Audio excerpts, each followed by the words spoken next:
সন্তান পেটে রাখা অবস্থায় মানুষের জিনিস না বলে খেয়ে এই প্রভাব যদি সন্তানের মেধার উপরে পড়ে, এই কারণে যদি লেখাপড়া মনে থাকতে না চায়, আমাদেরকে যারা পেটে নিয়েছো কত কিছু না বলে খেয়ে তোমরা হজম করে ফেলো।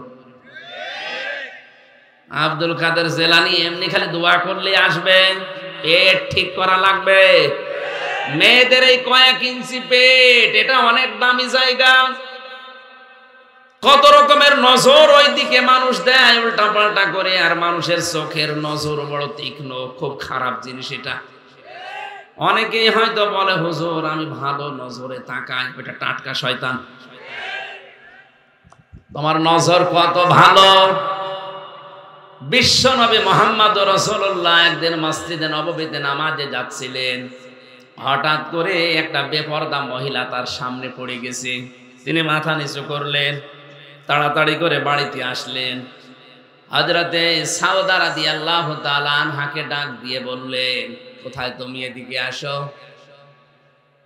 তার সাথে তিনি সংসার করার পরে হযরতে সাউদা বলে, হে রাসূল আপনি তো মসজিদে যাচ্ছিলেন, হঠাৎ করে ফিরে আসলেন কোন কারণে?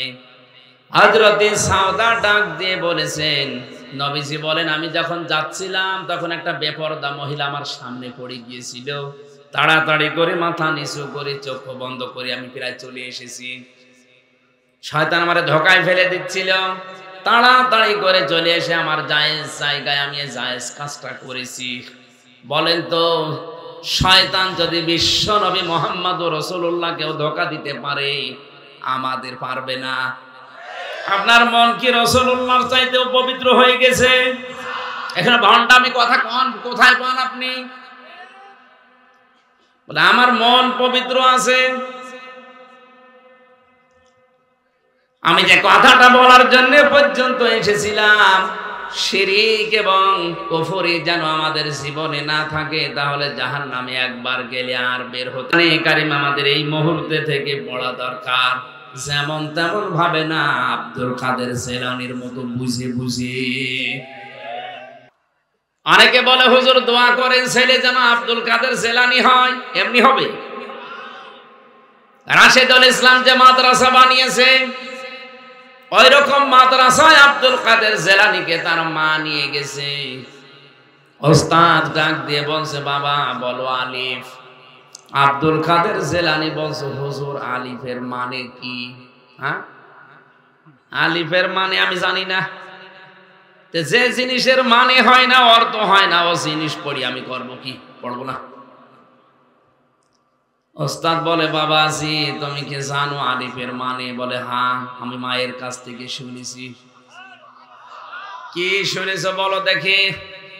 হযরতে আব্দুল কাদের জেলানী তিনি শুরু করলেন, আল্লাহু লা ইলাহা ইল্লাহু আল হাইয়ুল কাইয়্যুম লা তাখুযুহু সিনাতুন ওয়ালা নাওম। একটা একটা করে আল্লাহর পরিচয় দিলেন 10টা। কয়টা? এই আয়াতের ভেতরে আল্লাহর 10টা ক্ষমতার কথা আছে। ফরজ নামাজের পরে কেউ যদি আয়াত পড়ে, আয়াতুল কুরসি যেটা আমরা বলি, এর ভেতরে আল্লাহর 10টা ক্ষমতার কথা বলা আছে। কোন মানুষ যদি ওই অনুযায়ী তার প্র্যাকটিক্যাল লাইফ চালায়, মরণের পরে কোনো বাধা নেই জান্নাতে যাওয়ার, শুধু একটাই রাস্তা খোলা আছে, মরবে জান্নাত পেয়ে যাবে। কিন্তু 10টা আবার মানা লাগবে। আব্দুল কাদের জেলানী 10টার পরিচয় দিলেন আয়াতুল কুরসি তেলাওয়াত করে। উস্তাদ কাঁদতে কাঁদতে বেহুশ হয়ে গেছে। হোশ ফেরার পরে মাকে ডাক দিয়ে বলছে, মা আপনার এই ছেলে মনে হয় কোনো জায়গায় পড়িয়েছেন, এখন নিয়ে এসেছেন আমার কাছে পরীক্ষা করার জন্য। মা বলছে, কই কোনো জায়গায় তো এর দেয়নি, এই প্রথম আপনার কাছে নিয়ে আসলাম। ওস্তাদ বলে, মা গো আপনার এই ছেলের তো পুরা কোরআনের প্রায় 18 পারা মুখস্থ আছে। মা আমার কান্না আরম্ভ করলেন। ওস্তাদ বলে, মা আপনি কাঁদেন কেন? আপনার তো খুশির বিষয়, আপনার তো আনন্দ লাগার কথা যে এতটুকু বয়স, এই বয়সে আপনার ছেলে কোরআনে কারিমের 18 পারা মুখস্থ করে ফেলেছে, তা অর্থ সহ। ব্যাখ্যা করতে পারে। মা ডাক দিয়ে বলে, উস্তাদ আমার আফসোস লাগে এই কারণে, আমার এই সন্তানটা যখন পেটে ছিল প্রতিনিয়ত আমি কোরআনে কারিমের প্রায় 18 পারা পর্যন্ত পড়তাম। আমি পুরা কোরআনের হাফেজা না, আমি 18 পারার হাফেজা। আমি প্রতিনিয়ত কোরআন পড়েছি পেটে রাখা অবস্থায়। এ সন্তান জন্ম নেওয়ার পরে এর পাশে বসিয়ে বসিয়ে ফজর নামাজ পড়ি আমি কোরআন পড়তাম। ও শুয়ে শুয়ে আমার মুখের দিকে তাকিয়ে আমারে আব্দুল কাদের মুখ মিলাতো। আমার আফসোস হচ্ছে এই কারণে, আমি যদি আর একটু কষ্ট করে আর 12 পারা পড়ে পুরা কোরআনটাই মুখস্থ করে প্রতিনিয়ত পড়তে পারতাম, আমার এই ছেলে আব্দুল কাদের এতটুকু বয়সে কোরআনের হাফেজ হয়ে যেত। আব্দুল কাদের জেলানী এমনি তৈরি হয়। এরপরেও তিনি মাকে মাঝে মাঝেই বলতেন, মা তুমি সত্যি করে বলো দেখি, আমাকে পেটে রাখা অবস্থায় কোনো হারাম কাজ করেছো নাকি? মা আশ্চর্য হয়ে বলে, কি বলিস? বলে, হ্যাঁ আমি বলতাম না, আমি যা পড়ি আমার মনে থাকতে চাই না। অবশ্যই তুমি আমাকে পেটে রাখা অবস্থায় কোনো হারাম কাজ করেছো। মা বলে, বাবারে তোরে পেটে রাখা অবস্থায় কোনো হারাম কাজ করেছি বলে আমার মনে হয় না, তবে একটা কথা আমার মনে আছে, আমার পেটের ভেতরে তোর বয়স যখন 9 মাস, কয় মাস, ওই সময় আমি তোর নানির বাড়িতে ছিলাম। উঠানের ওপরে আসার নাড়ি দেয়, শোকাতে দেয় রোদে, ওটা শোকাতে দিয়েছে কে জানো, আমি খেয়ে ফেলেছিলাম। কারণ সন্তান পেটে রাখা অবস্থায় মানুষের টকের দিকে ঝোঁক বেশি হয়। আমি হয়তো তুলে খেয়ে ফেলেছি, মনে করলাম তোর নানির। পরবর্তীতে খোঁজ নিলাম না, এটা পাশের বাড়ির একজন রোদে শোকাতে দিয়ে গেছে। বাবা আব্দুল কাদের, মানুষের জিনিস আমি না বলে খেয়েছি তোকে পেটে রাখা অবস্থায়, এই কারণেই মনে হয় তোর পড়া মনে থাকে না। ও সিরাজগঞ্জের মা বোনেরা, আমি কথা দিয়ে যাচ্ছি, এখানে যারা এসেছেন আজকের এই দিন থেকে আগামী বছর যদি এখানে অনুষ্ঠান হয় 1 বছর সময় পাবেন। পড়া কোরআনটা আপনি একবার হলেও মাতৃভাষায় শেষ করেন। আমি প্রায় 75 বারের উপরে শেষ করেছি, আমার তো আয়ত্ত হয়ে গেছে ইনশাআল্লাহ। আপনি পড়েন একবার, দেখবেন আপনাকে দিয়ে এলাকায় যারা শিরিক আর বেদাত করায় পড়াতে পারবে না। কারণ এটা আলো। এটা কি? সূরা ফুরকান আমি পড়েছি একটা মাত্র আয়াত। ফুরকান মানে পার্থক্যকারী সত্য মিথ্যাকে। এলাকায় যারা সত্য মিথ্যাকে মিশ্রণ করে ফেলে, আপনি কোরআন কারীম পড়লে পার্থক্য করে ফেলবেন। কোরআনের আরেক নাম আছে কোরআন আয-যিকির। কোরআনের নাম কি? এর আরেক নাম আছে আল কিতাব, এর আরেক নাম আছে শিফা।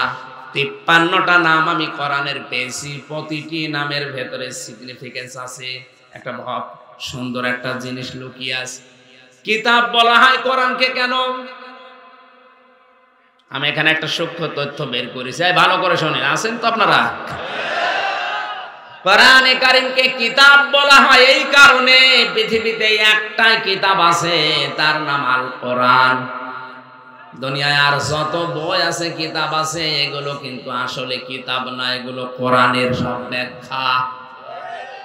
আল্লাহু কানাল বাহরু মিদাদান লিকালিমাতি রাব্বি লানাফিদাল বাহরু ক্বাবলা আন তানফাদা কালিমাতু রাব্বি ওয়ালাউ জিনা বিমিসলিহি মাদাদা। আল্লাহ পাক বলেন, নবী আপনি বলুন, তামাম দুনিয়ার সব পানি যদি খালি হয়ে যায়, যত গাছ আছে দুনিয়ায় যদি কলম হয়ে যায়, দুনিয়ার জিন আর ইনসান মিলে যদি লেখা শুরু করে, কিয়ামত পর্যন্ত লিখতেই থাকবে, আমার কোরআনের ব্যাখ্যা শেষ করা যাবে না। ওয়ালাউ আন্না মা ফিল আরদি মিন শাজারাতিন আকলামু ওয়াল বাহরু ইয়ামুদ্দুহু মিন বা'দিহি সাবআতু আবহুরিম মা নাফিদাত কালিমাতুল্লাহ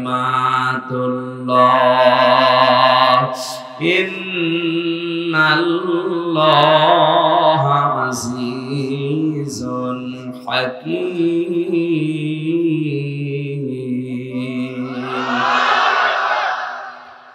এটা 27 নাম্বার আয়াত সূরা লোকমানের। আল্লাহ পাক বলেন, যদি জমিনের যত গাছ আমি বানিয়েছি সব গাছকে যদি কেউ কেটে কেটে কলম বানিয়ে ফেলে, 7টা সমুদ্রের পানিকেও যদি কেউ কালি বানায়, এরপরে আরো সমুদ্র যোগ করে। আল্লাহ এই কথাগুলো ব্যাখ্যা স্বরূপ বলছেন, এই কারণে যেটা সম্ভব না। মা নাফিদাত কালিমাতুল্লাহ, আমি আল্লাহর কালেমার ব্যাখ্যা লিখে কোনোদিন শেষ হবে না। এই জন্য দুনিয়ায় কিতাব কয়টা? একটা। বলেন বলেন, কেন একটাকে কিতাব বলা হয়? আমি এই জন্য আয়াতটা পড়লাম। যারা আলেম আছেন এবার তাদেরকে বলছি, কোরআনের প্রথম শুরুতেই দেখবেন লেখা আছে যালিকাল কিতাবু লা রাইবা ফীহি। এখানে কিতাবের আগে কি আছে? আলিফ লাম। কি আছে? আরো জোরে বলেন। এই এই ওঠে কারা গো?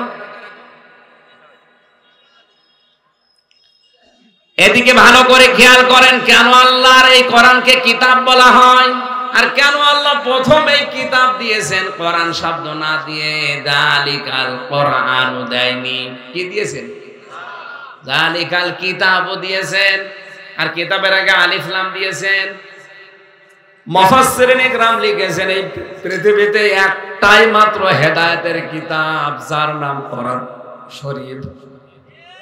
এখন যদি কোরআন কাউকে হেদায়েত দিতে না পারে, পথ দেখাতে না পারে, ওর মনের পরিবর্তন ঘটাতে না পারে, বুঝবেন ওইটা জাহান্নামে যাওয়ার জন্য তৈরি হয়েছে। আল্লাহ পাক প্রথম গুণ দিচ্ছেন রহমানের বান্দাদের। 1 নম্বরে আল্লাহর রহমানের বান্দা যারা, আল্লাহর বান্দা যারা, তাদের প্রথম গুণ হবে এই মানুষগুলো জমিন নম্রভাবে চলবে। কিভাবে? আপনি নিজের সাথে মিলান তো, আপনার ভেতরে নম্রতা আছে না? নেই? আজ আপনি উগ্র উগ্র ভাব যাদের, এগুলো শয়তানের বান্দা, আর যারা নম্র এগুলো রহমানের বান্দা। নবীজি বলেন, তোর জীবনের ইবাদত বন্দেগী পেছনে এটা কবুল হচ্ছে কিনা যদি জানতে চাও, তাহলে তোমার আচরণটা লক্ষ্য করো, আচরণটা মানুষের সাথে কেমন হচ্ছে। যদি এটা নম্র হয় কথাবার্তার দিক থেকে, ব্যবহার আচারের দিক থেকে, তাহলে বুঝবা তোমার জীবনের ইবাদত কবুল হচ্ছে। আর যদি দেখো যে মানুষের সাথে তোমার আচরণ ভালো না, কথা বললে শুধু উগ্রতা ছড়াও, তুমি শয়তানের বান্দা। আলেম হলেও তুমি শয়তানের বান্দা। আজ এই বাংলাদেশে এখন আলেমে আলেমে সব দুশ্মনী চলছে, আর জালেমে জালেমে দোস্তি চলছে। আমাদের নম্রতা, ভদ্রতা, এটা আল্লাহ ইবাদুর রহমানের ভেতরে প্রথম গুণ দিয়েছেন। আমি সহ যারা এসেছি, আল্লাহ যেন আমাদের ভিক্ষা দেন। ওয়াইদা খাতাবাহুমুল জাহিলুনা ক্বালু সালামা, যখন কথা বলবেন এই অজ্ঞ, এই মূর্খ এদের সাথে কথা বললে, জাহেলদের সাথে বলবেন ভাই ঠিক আছে। এখন আজ জাহেল রাজা শুরু করেছে, এখন তো এইটা বলা ছাড়া দেখছি উপায় নেই। ডক্টর আবুল কালাম আজাদ বাসার ভাই একবার বলছিল যে রংপুরে যাচ্ছিলাম এক মাহফিলে, গাড়ি নিয়ে আসি না, বাসে যাচ্ছিলাম, হঠাৎ আমি হেল্পারকে বললাম ভাই গাড়িটা থামান, আমি একটু নামাজ পড়ি। নামাজ পড়ার জন্য সময় এখন আমাদের হাতে নেই, গাড়ি ঠিক মতো পৌঁছানো লাগবে, আপনি গাড়িতেই নামাজ পড়ি। গাড়িতে তো নামাজ পড়ে নেব, তো পশ্চিম কোন দিকে? হেল্পার ডাক দিয়ে বলছে হুজুর গাড়িতে পশ্চিম লাগে না। ফতোয়া দিচ্ছে,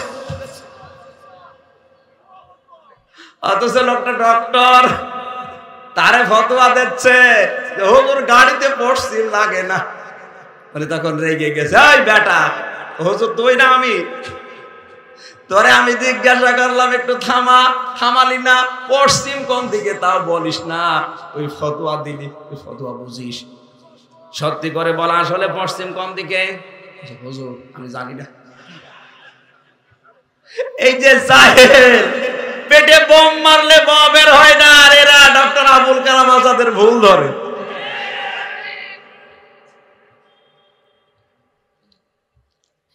তিন নম্বরে আল্লাহ পাক বলেন, হে নবী, ওই মানুষগুলো আপনার রবের জন্য রাতের বেলা দাঁড়িয়ে যায়। কার জন্যে?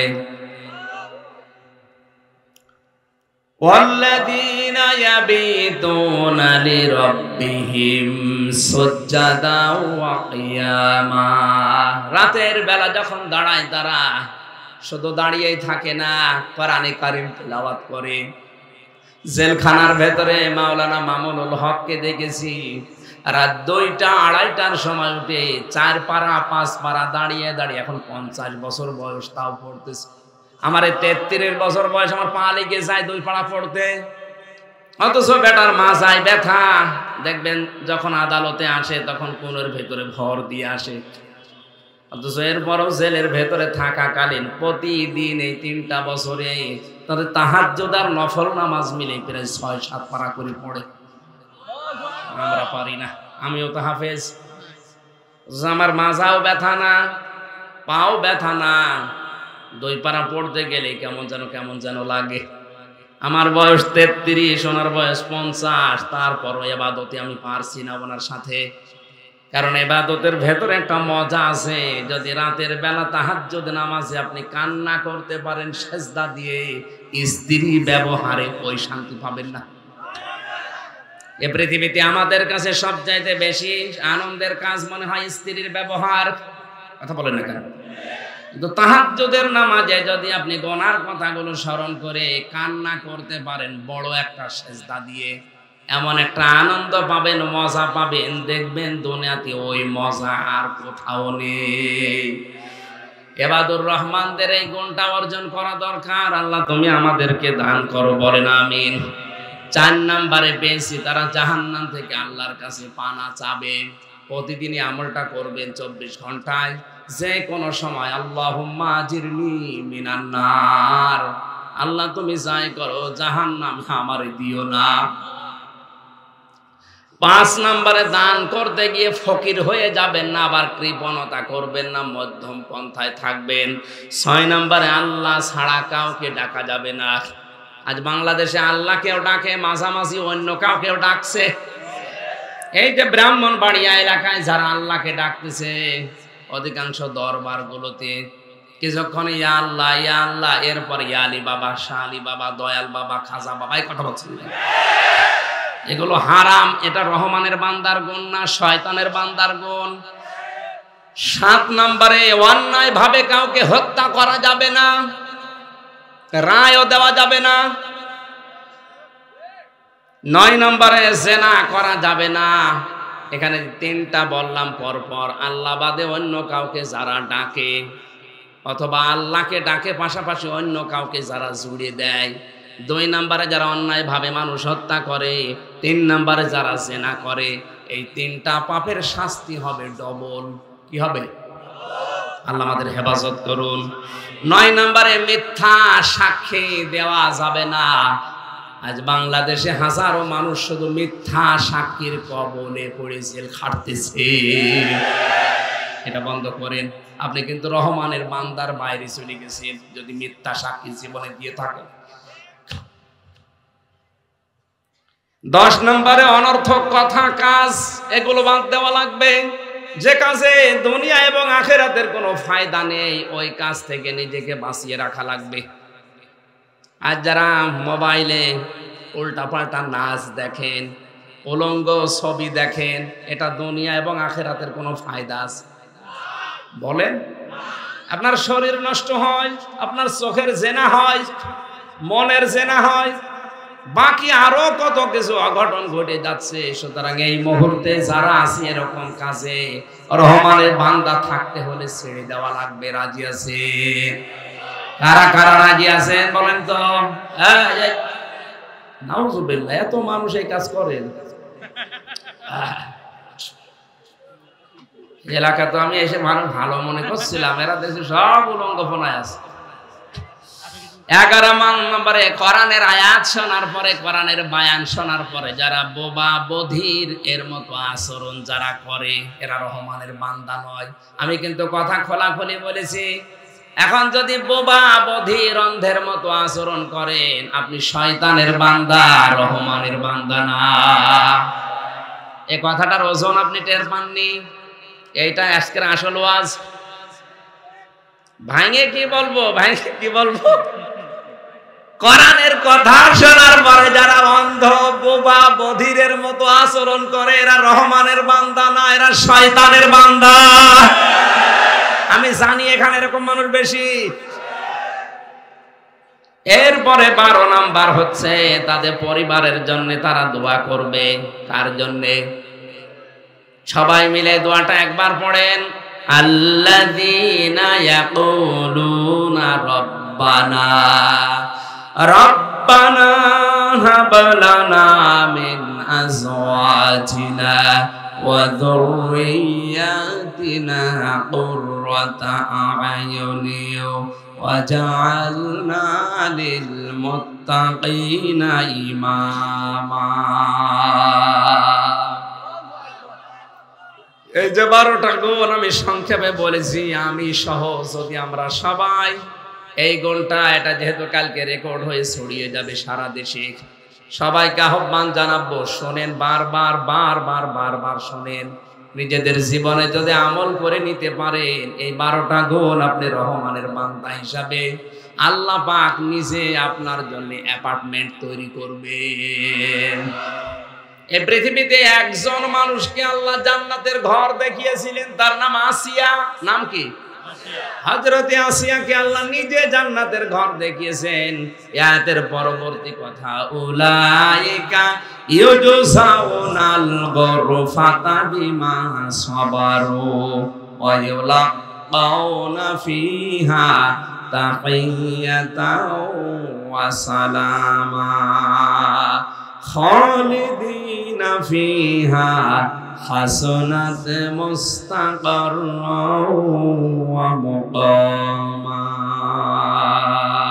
সুবহানাল্লাহ আলহামদুলিল্লাহ লা ইলাহা ইল্লা সুবহানাল্লাহ।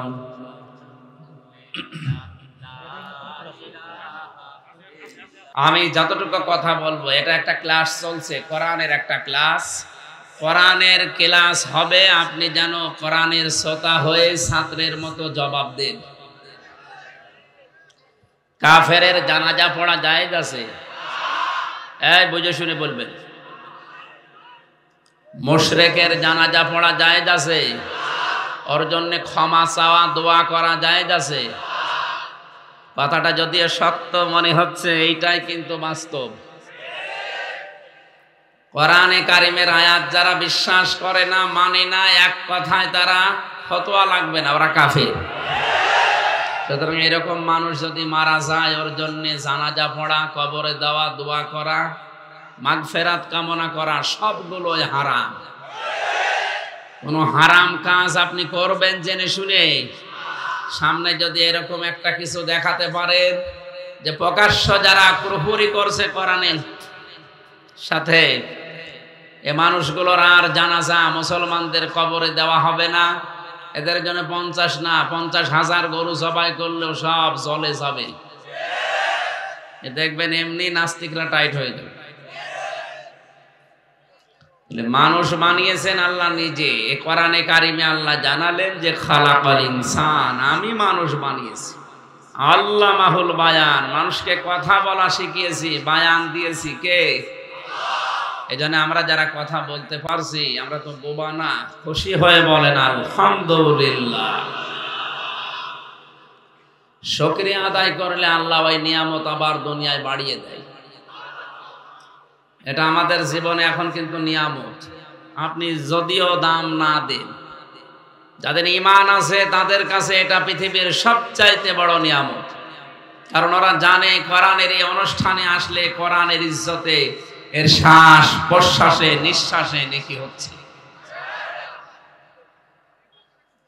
আল্লাহ রাব্বুল আলামিন বলেন, ওয়াইদ তাআযানা রাব্বুকুম লাইন শাকারতুম লাযিদান্নাকুম ওয়া লাইন কাফারতুম ইন্না আযাবি লাশাদীদ। আল্লাহ যেন নিজে মাইক হাতে নিয়ে এলান দিচ্ছে যে একটি ঘোষণা শোনো। কে বলছে? আল্লাহ নিজে মাইক হাতে নিয়ে লেগে পড়েছেন একটি ঘোষণা, একটি এলান। যদি আমার নিয়ামত পাওয়ার পরে শুকরিয়া আদায় করো, লাযিদান্নাকুম, ওইটা অবশ্যই আমি আল্লাহ তোমাদের জীবনে আবার বাড়িয়ে দেব। যদি না শুকরিয়া করো, দাম না দাও, মর্যাদা দিতে না চাও, জীবন থেকে ওইটা ছিনিয়ে নেব এবং কঠিন আযাবের ভেতরে ফেলে দেব। আয়াতের তাফসীর পড়তে গিয়ে আমি শুকরিয়া আদায়ের শর্ত, শ্রেণী এগুলো পেয়েছি তিনটা। বাংলাদেশে অধিকাংশ মানুষ আমরা জানি নিয়ামতের শুকরিয়া আদায় করে, একেবারে টটি পর্যন্ত খেয়ে ঢেকর তুলে বলে আলহামদুলিল্লাহ, হয়ে গেল না। এটা শুকরিয়া আদায়ের একটা মাধ্যম, একটা বাক্য। মুফাসসির লিখেছেন কেউ যদি কোনো নিয়ামতের শুকরিয়া আদায় করতে চায় তাকে তিনটা বিষয় মানা লাগবে। কয়টা? এক নাম্বার, আপনাকে মুখে স্বীকার করা লাগবে যে এটা নিয়ামত, এটা কি লাগবে না, বসো। দুই নাম্বারে আপনার অন্তরে এটা আনন্দ লাগা লাগবে, শান্তি পাবেন আপনি অন্তরে। তিন নাম্বারে যে কথাগুলো ওই নিয়ামতের মাধ্যমে শুনবেন ওইটা তার মালিকের মর্জি মতো খরচ করা লাগবে। আমি আগেই বলেছি, এটা কিন্তু ক্লাস চলছে। এই যে তিনটা বিষয় বললাম, নিয়ামতের শুকরিয়া কি করে আদায় করতে হয়, এটা বুঝেছেন কিনা? আসতে বলেন, এটা বুঝেছেন? এইভাবে শুকরিয়া আদায়। তাহলে আজকের নিয়ামতের শুকরিয়া আদায়, এক নম্বরে আমরা মুখে স্বীকার করছি, প্রশংসা আদায় করে আলহামদুলিল্লাহ। দুই নম্বরে এটা আমাদের মনের ভেতরে দেখেন যাদের ঈমান আছে তাদের আনন্দ লাগছে। ইন্নামাল মুমিনুনা আল্লাযীনা ইযা যুকিরাল্লাহু ওয়াজিলাত কুলুবুহুম ওয়া ইযা তুলিয়াত আলাইহিম আয়াতুহু যাদাতুহুম ঈমানা। আল্লাহ পাক বলেন সত্যিকারের ঈমানদার তো তারা যাদের সামনে আমি আল্লাহর নাম উচ্চারণ হলে তাদের অন্তরাত্মা কেঁপে ওঠে, আর তাদের সামনে আমার কোরআনে কারীম থেকে যখন বোঝানো হয়, তেলাওয়াত করা হয়, যদি ঈমান থাকে ওই ঈমান আরো বেড়ে যায়। ঈমান আরো বেড়ে যায়, কথা কার? Must be. আজকে এখানে ঈমানদার যদি এসে থাকেন আপনি, অবশ্যই আপনার ঈমান বাড়বে। আর যদি ঈমান না থাকে কি বাড়বে? নবীজি কোরআন আবু জেহেলের সামনেও পড়েছিলেন, আবু বকরের সামনেও পড়েছিলেন। দুইজনের নামের আগে আবু আছে।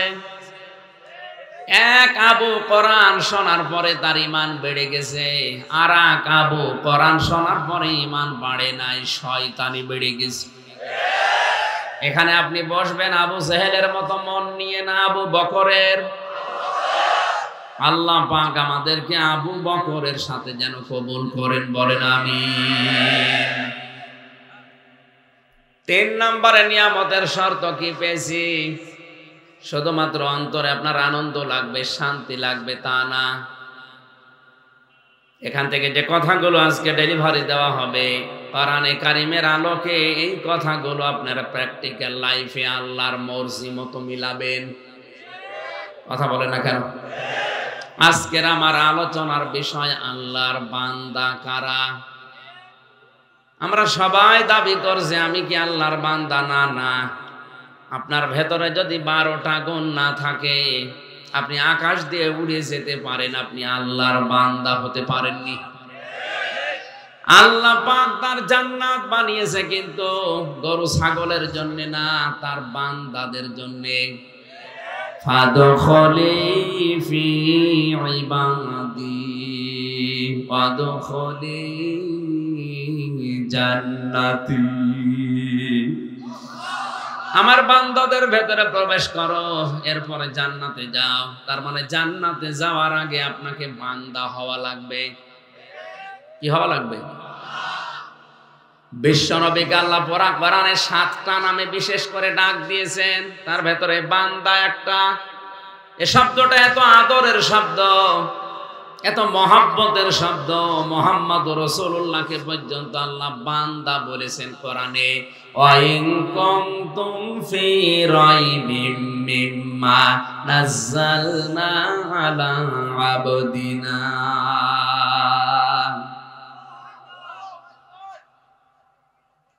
সিরাজগঞ্জবাসী, আজ বাংলাদেশ, ভারত, পাকিস্তানে কত মানুষ বুঝে না বুঝে বিভিন্ন পীরের বান্দা বা গোলাম দাবি করে। এলাকায় পীর আছে কিনা আমি জানি না, অত জোরে বলো দরকার। পীর কি খারাপ জিনিস? পীর মানে উস্তাদ, শিক্ষক, মুআল্লিম। আপনি যেটা ইসলামের জানেন না, যারা জানে তার কাছে জেনে নেবেন, এইটাই পীর। কি এর বাইরে কিচ্ছু নেই। তার দরবারে যাওয়া লাগবে, গরু ছাগল নিয়ে পা টেপা লাগবে, এগুলো সব ওদের বানানো। বাংলায় বলছি, পীর মানে উস্তাদ, শিক্ষক, মুআল্লিম, টিচার। ফাসআলু আহলাদ যিকরি ইন কুনতুম লা তা'লামুন। কোরআনে আল্লাহ আয়াতটা 2 বার দিয়েছেন। যারা জানে না তাদের উচিত যারা জানে তাদের কাছে যেন জেনে নেয়। এইটাই আরবিতে, এটা ফার্সিতে পীর বলে, আরবিতে বলে মুআল্লিম, ইংরেজিতে বলে টিচার, বাংলায় আমরা শিক্ষক বলি। এ বাংলাটা বুঝেছেন কিনা? পীর কি বাংলা শব্দ? কি ফার্সি? বলেন বলেন। ইংরেজি টিচার, আরবি মুআল্লিম, বাংলা এই যে শিক্ষক, এইটাও তো পীর। কি কথা বলেন না? ওই যে ডক্টর সাহেব, ওইটাও পীর। যারা জানেন না ওনার কাছেও বিষয়টা জেনে নেবেন, এইটাই পীর। এতটুকু পীরের শেষ। তো বাংলাদেশে যেই জিনিস যত ভালো তার নকল বের হয় তাড়াতাড়ি। পীর তো ভালো, এই পতাশিয়ায় যে পীর এসেছিলেন, কি নাম জানো? শাহ মখদুম রহমতুল্লাহ আলাইহে। তাদের জীবন আমি পড়ে দেখেছি। এই দেশে যারা ইসলাম প্রচার করেছে, নিজের জন্য কিচ্ছু করেনি, সব করেছে জনগণের জন্য। আমার বাগেরহাটের দিকে তাকান, খান জাহান আলী বড় বড় দিঘি কেটেছে, পুকুর কেটেছে, কুয়া বানিয়েছে, টিউবওয়েল পুঁতে দিয়েছে, রাস্তা বানিয়েছে। এইগুলো ছিল পীর। চট্টগ্রামের মরহুম আব্দুল জব্বার নিজের একটা কুড়ে ঘরও নেই, অথচ নবীজির ঘর, মাদ্রাসা বানিয়েছে কয়েক তালা। 1 থেকে কামিল পর্যন্ত সেখানে পড়ানো হয়। লক্ষ লক্ষ ছেলে মেয়েরা, উনি মারণের পরে যে হাজার হাজার লক্ষ লক্ষ ছেলে মেয়েরা দিন সেখানে শিখছে। নবীজি বলেন, মরণের পরে মানুষের সব আমল বন্ধ হয়ে যায়, কিন্তু 3টা আমল জারি থাকে। তার ভেতরে যদি দিন আপনি রেখে যান, দিনের শিক্ষা, ওই শিক্ষাটা যত মানুষ দুনিয়ায় নেবে, আপনি কবরে বসে বসে সওয়াব পেতেই থাকবেন। মাওলানা রাশেদুল ভাই যে মাদ্রাসা বানিয়েছে, আসার সময় দেখেছি উনি হয়তো মারা যাবে 50 বছর পর। এখান থেকে যত মানুষ দিন শিখবে, আলেম হবে, কিয়ামত পর্যন্ত মাওলানা সাহেব কবরে সওয়াব পেতেই থাকবে। আজকে কোরআনের আর এক পাখি বিদায় নিয়েছে, আল্লামা লুৎফর রহমান, লক্ষ্মীপুরের। বাংলাদেশ সহ আন্তর্জাতিক স্কলার যারা আছে তার ভেতরে তিনি একজন। বহু ভাষায় সারা বিশ্বে কোরআন প্রচার করেছে, হাজার হাজার আলেমদের অভিভাবক। আজকে মারা গেল, কত মানুষ তার দ্বারা কোরআনের আলো পেয়েছে। উনি মারা যাওয়ার পরেই কবরে দিয়ে দেবেন, কিয়ামত পর্যন্ত এই আলো ছড়াতেই থাকবে।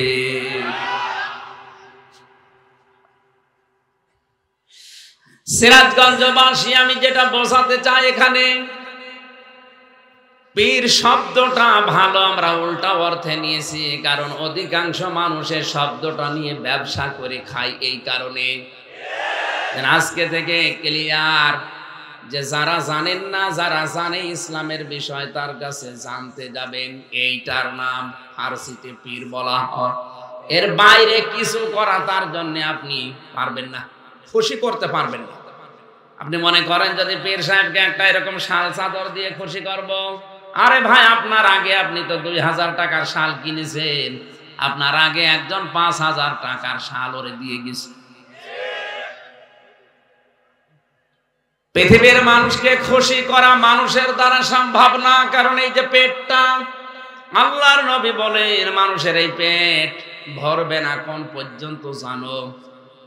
পৃথিবীর মানুষকে যদি বলা হয় 1 মাঠ ভর্তি তোমাকে স্বর্ণ দেওয়া হয়েছে, সে বলবে আল্লাহ আমি যদি আর একটা মাঠ ভর্তি স্বর্ণ পেতাম তাহলে আমার ভালো হতো। আর একটা মাঠ ভর্তি যদি স্বর্ণ দিয়ে দাও, বলবে আর একটা যদি পেতাম।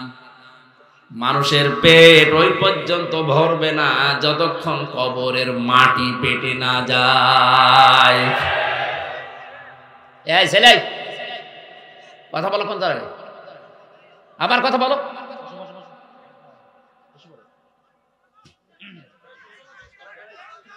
কথা বলা যাবে না ভাই, না দেখতে পারলেও চুপ থাকে। কত মানুষ দেখছেন না নীরব হয়ে শুনছে, আপনার জন্য যদি ডিস্টার্ব হয় কবিরা গুনাহ হবে আপনার।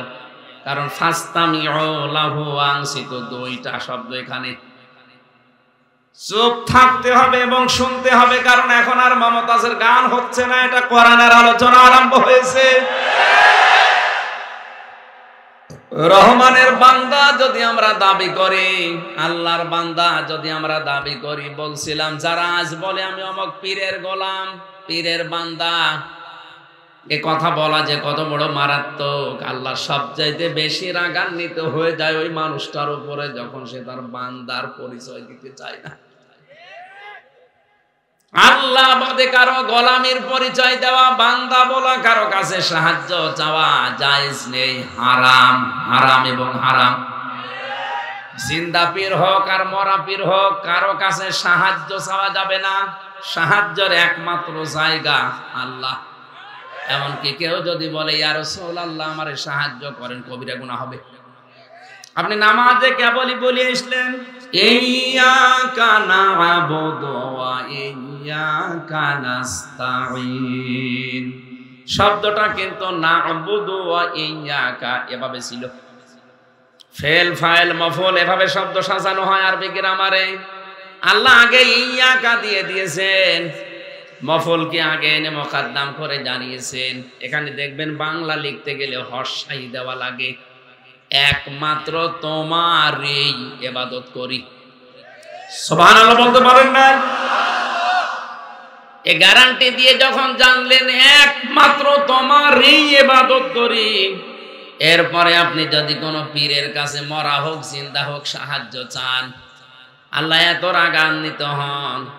এখন যদি এখান থেকে বাড়ি যেয়ে দেখেন আপনার স্ত্রীর কাছে কেউ শুয়ে আছে, কিছু করেনি, এমনি শুয়ে আছে, আপনার ভালো লাগবে?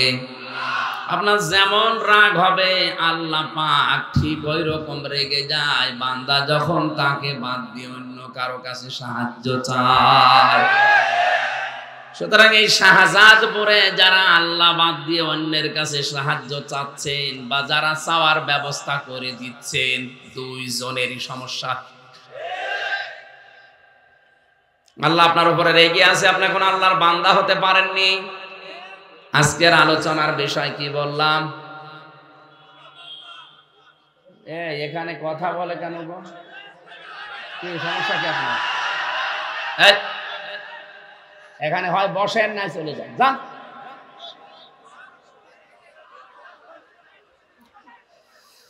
আমার ভাইরা, আমি বলছিলাম আজকের আলোচনার বিষয় হচ্ছে আল্লাহর বান্দা কারা। আমরা আল্লাহর বান্দা হওয়ার চেষ্টা চালাবো ইনশাআল্লাহ। দরুদ আর সালাম পড়ছি নবী মুহাম্মদুর রাসূলুল্লাহ সাল্লাল্লাহু আলাইহি ওয়াসাল্লামের প্রতি। এখানে একটা তথ্য আছে, আলেমরা আছে না, আলেমদেরকে বলছে এবার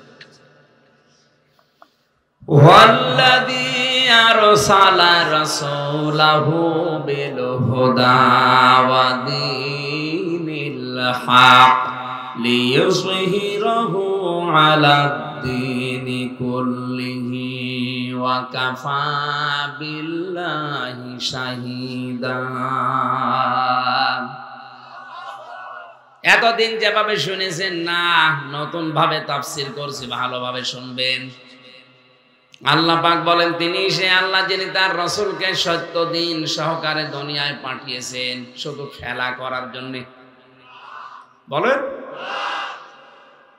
কোরআনে স্পষ্ট আয়াত এটা। তিনি সেই আল্লাহ যিনি তার রাসূলকে পাঠিয়েছেন সত্য দিন সহকারে। কেন পাঠালেন? লিইয়ুযহিরাহু, একটাই উদ্দেশ্য, তিনি যেন জাহির করেন। কি করেন? জাহির করেন, প্রকাশ্য করেন, উপরে তুলে নিয়ে আসেন, প্রকাশ করে দেন, প্রতিষ্ঠিত করেন। প্রায় ৯৯টা অর্থ আছে এর।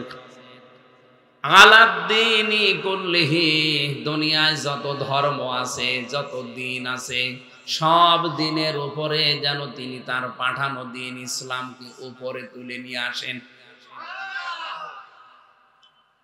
আল্লাহ তাআলা এতটুকু বলে শেষ করেননি, ওয়া কাফা বিল্লাহি শাহীদা।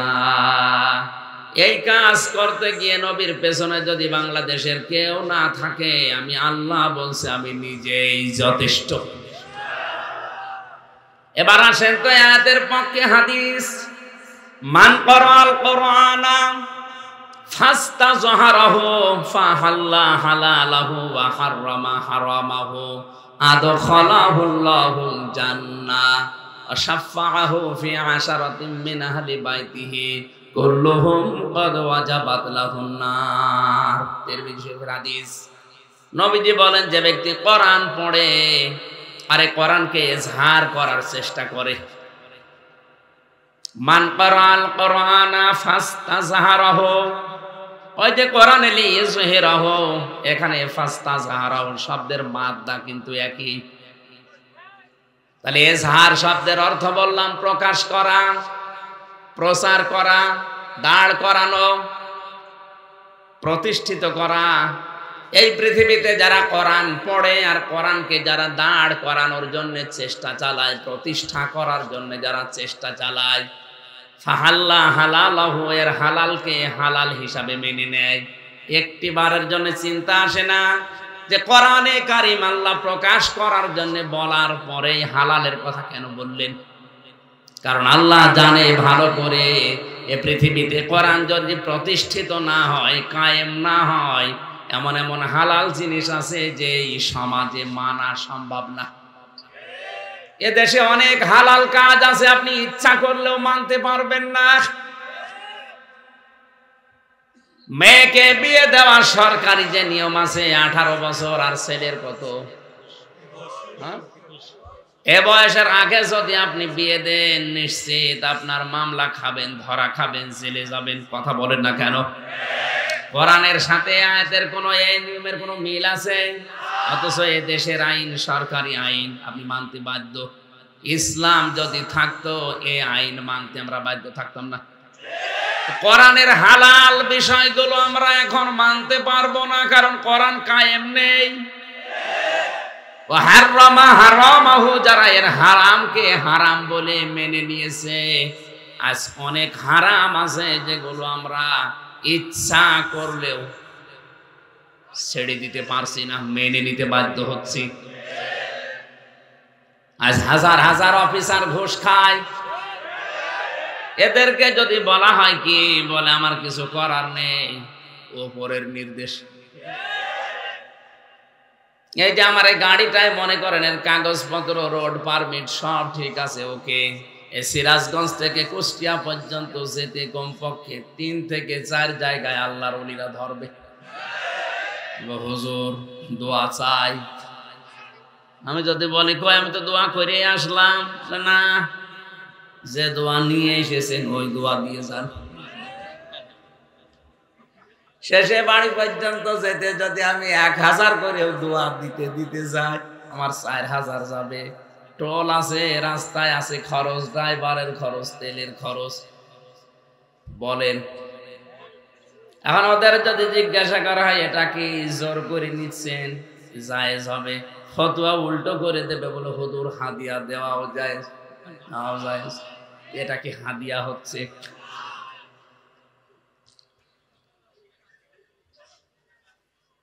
এক সাহাবীকে নবীজি ইয়ামেন দেশে পাঠাচ্ছিলেন, মুআজ ইবনে জাবালকে ডাক দিয়ে বললেন, মুআজ ইবনে জাবাল, ওই দেশে তোমাকে দায়িত্ব দিয়ে পাঠাচ্ছি, দায়িত্বশীল যতক্ষণ থাকবা হয়তো মানুষ তোমার ভয়ে বিভিন্ন হাদিয়া তোফা দেবে, হাদিয়া তোফা ওই পর্যন্ত গ্রহণ করতে পারবা যতক্ষণ ওটা হাদিয়া থাকে, কিন্তু ওটা যদি ঘোষের পর্যায়ে পড়ে যায় তখন আর ওইটা নিতে পারবা না। আজ যেই মানুষগুলো আমার কাছে গাড়ি থেকে 4000 টাকা মনে করেন নিয়ে নিল 4 জায়গায়, ওই পোশাক না পরে যদি এই পোশাক পরে থাকতো আমি হাদিয়া দিতাম, হাদিয়া হয় কি করে? এটা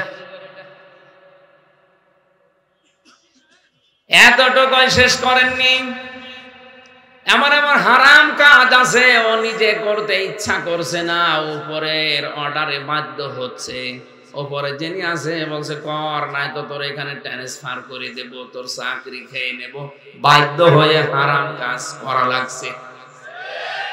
এই জন্য নবীজি বলেন, কোরআন যারা ইজহার করবে, প্রতিষ্ঠা করবে, আর হালালকে হালাল জানবে, হারামকে হারাম জেনে মেনে নেবে, আদখালাহুল্লাহুল জান্নাহ, আল্লাহ নিজে তাদেরকে জান্নাতে প্রবেশ করাবেন। অশাফাআহু ফি আশারাতিন মিন আহলি বাইতিহি কুল্লুহুম ক্বাদ ওয়াজাবাত লাহুন নার। এখানে একটা তথ্য আছে, এইদিকে তাকান। তার জন্য সুপারিশের অনুমতি দেওয়া হবে তার পরিবারস্থ লোক থেকে এমন 10 জনের ব্যাপারে যাদের জন্য জাহান্নাম ওয়াজিব ছিল। কি ছিল?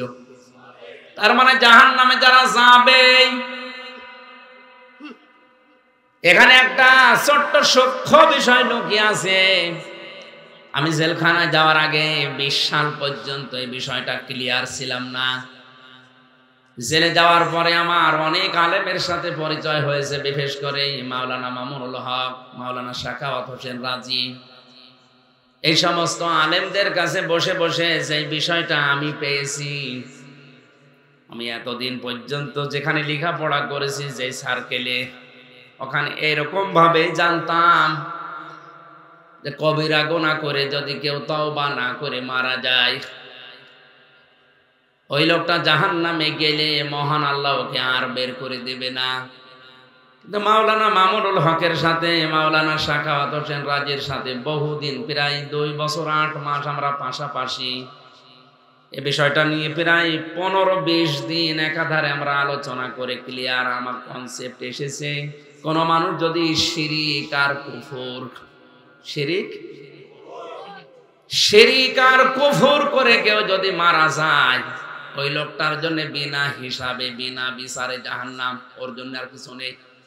কিন্তু কোন মানুষের যদি ঈমান থাকে আর ওই মানুষটা যদি এই দুনিয়াতে গুনাহ করে, সে কবিরা গুনাহ হতে পারে, সগীরা গুনাহ হতে পারে, তওবা করার সময় যদি না পায় আর যদি বাগী না হয়, এই মানুষটা যদি জাহান্নামে আল্লাহ দিয়েও দেয় কোনো কারণে, ঈমান যদি থেকে থাকে, মহান আল্লাহ তাকে যে কোনো দিন আবার বের করে নিয়ে হাউজে কাউসারের পানি থেকে গোসল করে আবার জান্নাতে দিয়ে দেবে।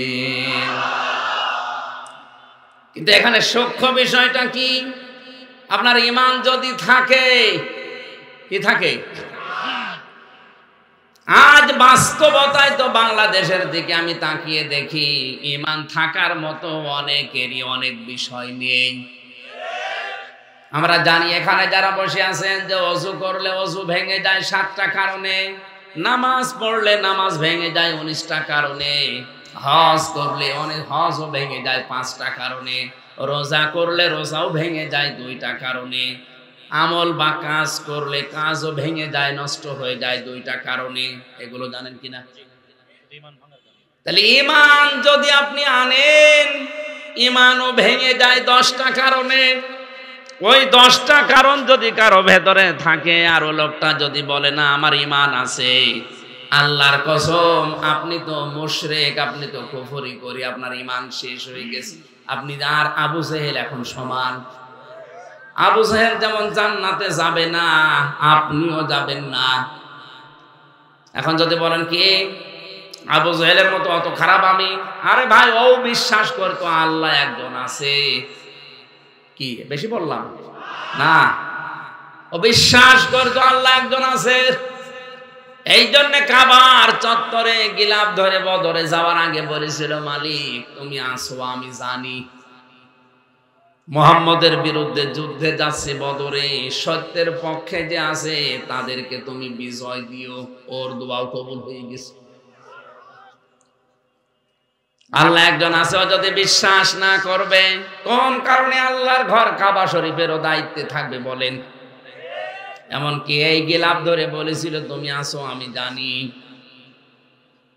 তোর কাজ ছিল মুশরিক ছিল, শিরিক করতো, ও নিজেকে টিকিয়ে রাখার জন্য শিরিক করেছে বেশি এ দুনিয়ায়। এই জন্য লোকটা যারা শিরিক করে আমরা তাদেরকে মুশরিক বলি। কি বলি আরো জোরে?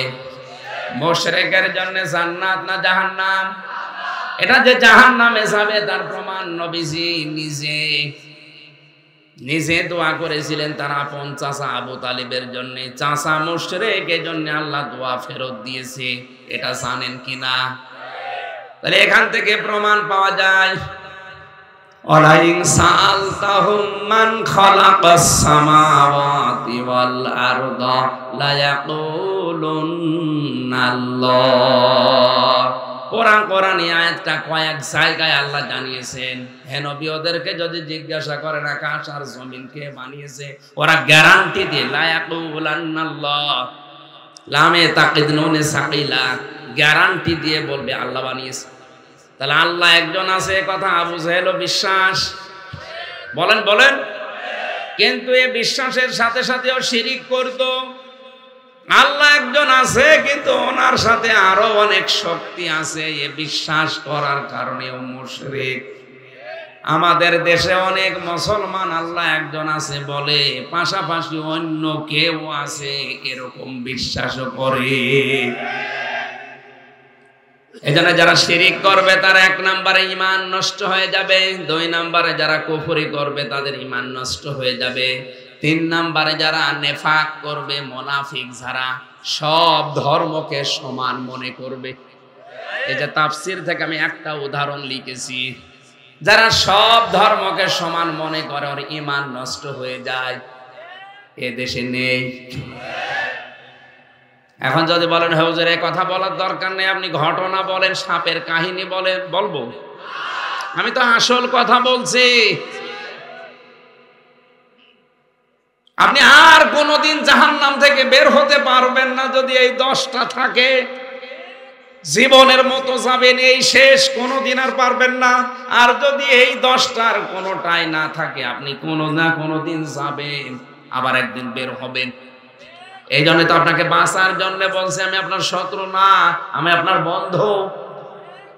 4 নম্বরে নবী ছাড়া যারা অন্যের আদর্শকে ভালো মনে করে, এ বাংলাদেশে নেই। এরা আবার জান্নাতে যাওয়ার আশা করে বসে আছে। ওই ভালো করে শুনেন, 4 নম্বরে নবী ছাড়া যারা অন্য কাউকে আদর্শ হিসাবে ভালো মনে করে,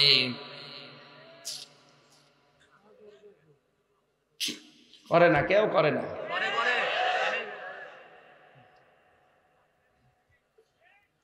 আজ টক শোতে বসে বসে নবীর বিরুদ্ধে কথা বলে, তো ওর কাছে নবীর আদর্শ যদি ভালো হতো ও কি করে বলতো? 5 নম্বরে যে মানুষগুলো আল্লাহর বিধানকে নিয়ে কটাক্ষ করে, আজ প্রকাশ্য কটাক্ষ করছে, তাহলে আল্লাহর বিধান নিয়ে কটাক্ষ করলো ওর ঈমান আছে না গেছে? ওটা কি আর ঈমানদার আছে না বেঈমান? ওই বেঈমান যদি জান্নাতে যায় জাহান্নামে যায় আর বের হবে, তাহলে এরে এখনই সতর্ক করা লাগবে না? আরে এখন থামা লাগবে না? 6 নম্বরে আল্লাহর বিধানকে যাদের ভালো লাগে না, এই মানুষগুলোর ঈমানও ভেঙে যায়, নষ্ট হয়ে যায়। 7 নম্বরে যারা জাদুকার, 8 নম্বরে যারা মুসলমানদের বিরুদ্ধে ষড়যন্ত্র করে। আমার মনে হয় 8 নাম্বার পয়েন্টে বাংলাদেশে অনেকেই ধরা খাবে। মুসলমানদের বিরুদ্ধে যারা ষড়যন্ত্র করছেন থামেন, আপনার ঈমান কিন্তু ভেঙে যাবে। একবার জাহান্নামে আল্লাহ দিয়ে দিলে জীবনে আর বের হতে পারবেন না। 9 নম্বরে, কাউকে ইসলামের ঊর্ধ্বে যদি কেউ মনে করে, এটা এই দেশে নেই, আমেরিকায় আছে। 10 নম্বরে, ইসলামের কোন বিধানকে যদি কেউ ঘৃণা করে, বলেন নাউজুবিল্লাহ। আল্লাহ আমাদের হেফাজত করুন, বলেন আমিন। লিইয়ুযহিরাহু আলাদ-দীনি কুল্লিহি দিয়া যেটা বুঝিয়েছে, ইসলামকে যারা দাঁড় করানোর চেষ্টায় থাকবে, প্রকাশ করার চেষ্টায় থাকবে, কায়েম করার, প্রতিষ্ঠা করার চেষ্টায় থাকবে, আর হালালকে হালাল জেনে মেনে নেবে, হারামকে হারাম জেনে মেনে নেবে, তাকে আল্লাহ জান্নাতে শুধু প্রবেশ করাবে না, এমন 10 জনের ব্যাপারে তারে সুপারিশ করার অনুমতি দান করবে যাদের জন্য জাহান্নাম ওয়াজিব হয়ে গিয়েছিল। সুতরাং ওই যোগ্যতা অর্জন করার জন্য আজ আমাদেরকে কোরআন পড়তে হবে। এখানে কোরআনের হাফেজ হওয়া লাগবে সে কথা নেই। মান কোরআন কোরআনা, যে ব্যক্তি কোরআন পড়বে, হাফেজ হওয়া ফরজ না। হাফেজ হওয়া ফরজ, কোরআন ফরজ। কোরআন পড়া কি?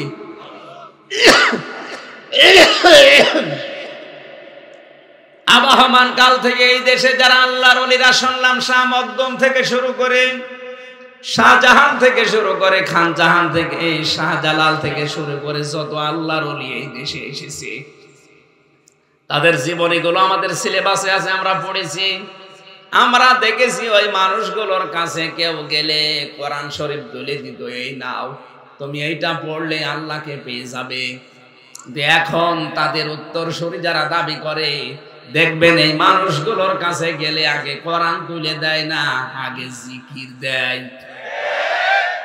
কান খাড়া করে শোনেন সিরাজগঞ্জের মানুষেরা, এলাকায় যদি 50 জন পীর সাহেব থাকে, ওইটাই হক পীর, ওইটাই হক্কানি দরবার। সেখানে গেলে আগে কোরআন শরীফ তুলে দেয়। আর যেখানে গেলে শুধু হো হো, ওটা ভণ্ড। কারণ হো হো বলে কোনো জিকির নেই। কথা বলেন না কেন? এরা নাকি থানাতে, টিওন অফিসে, এসপি অফিসে আমার নামে চিঠি দিয়েছে যে আমরা আল্লাহর ওলি, আমরা পীর, আমাদের নামে উনি বলে। আরে আপনি কিসের পীর? আপনার দরবারেতে কোরআন থাকবে। শাহজালালের কাছে কেউ গেলে আগে কোরআন তুলে দিত। কথা বলেন না কেন? এই যে শাহ মাকদুম এখানে যিনি পতাশিয়া এসে পোতা পুঁতেছিলেন, ইট নাকি গেড়েছিলেন, ওনার জীবনী পড়ে দেখেছে। আমি জানতাম না যে এই জেলায় সেটা। ওনার কাছে কেউ গেলে উনি কোরআন আগে তুলে দিত, এই নেন, এইটা পড়লে আল্লাহকে পেয়ে যাবেন।